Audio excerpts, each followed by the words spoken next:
Hallo! Videoblogg.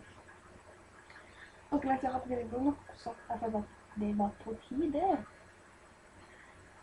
Ja, det her er hundebloggen.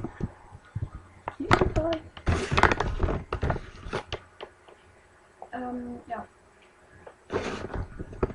Jeg er fortsatt syk, så hvis at stemmen er helt rar, så er det derfor. Så ja, så det for det.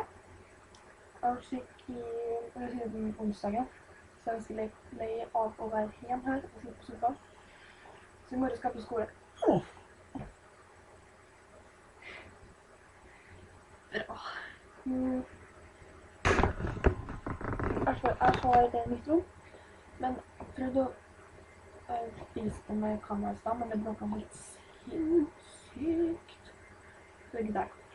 Jeg kan ta bilder av veldig utseende. Jeg har forresten farget håret.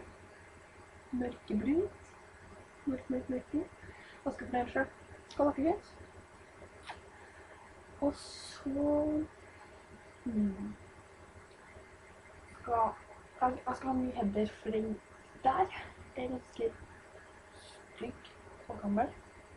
Så det er ganske nytt.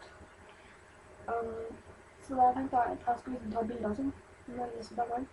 Så kan dere lage header, hvis jeg velger det. Det er ganske lenge å lage header, så det blir litt underfornøyd. Så ja, that's the way we wanna do it.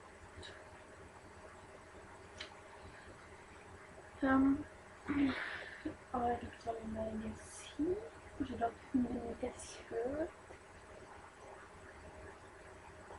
Ja, så det var egentlig bare for å lage liksom når jeg har blogget.